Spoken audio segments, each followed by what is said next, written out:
আজকে তোমাদের সাথে শেয়ার করব সরিষার তেলে হাতে মাখা চিকেন। তার জন্য আমি সব ধরনের মশলা নিয়ে নিচ্ছি, হলুদ, ধনিয়া, মরিচের গুঁড়া,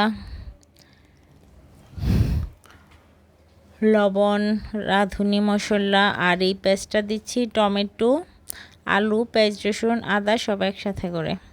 তারপর সরিষার তেলে মেখে নিচ্ছি, আবার সরিষার তেলে এটাকে বাগার দেব। সব মশলা ভালো করে দিয়ে একদম হাতে ভালোভাবে গা ঘেঁষে ঘেঁষে মাখিয়ে আমি আধা ঘন্টার জন্য রেখে দেব। একদম কষলে কষলে মাখতে হবে, মাংসটার সাথে মশলা যত মাখা হবে তত ভালো লাগবে। তারপরে এই তো সরিষার তেলে আমি মেথি ফোড়ন দিচ্ছি, গরম মশলা ফোড়ন দিচ্ছি, তারপর সব ধরনের গরম মশলা আর একটু লবণ দিয়ে দিলাম। এখন আমি ম্যারিনেট করা চিকেনটা দিয়ে দিব।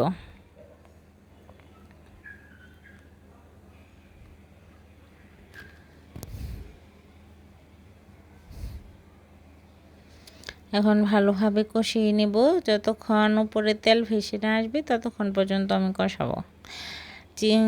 ফার্মের মুরগিতে হয় কি, পানি ছাড়া কষানোটাই ভালো হয়, তাতে মাংসটার টেস্ট বাড়ে।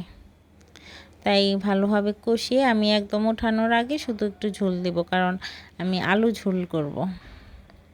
একটু ঝোল ঝোল রাখবো, ছোট ছোট আলুটা দিয়ে ঝোল চিকেনটা ভালো লাগে। হালকা একটু ঝোল রাখবো। ভালোভাবে একদম কষিয়ে নিয়েছি, তারপরেই দেখো লাল লাল ঝোল আমার চিকেন কষা হয়ে গেছে। ভালো লাগলে লাইক কমেন্ট করো। আল্লাহ হাফেজ।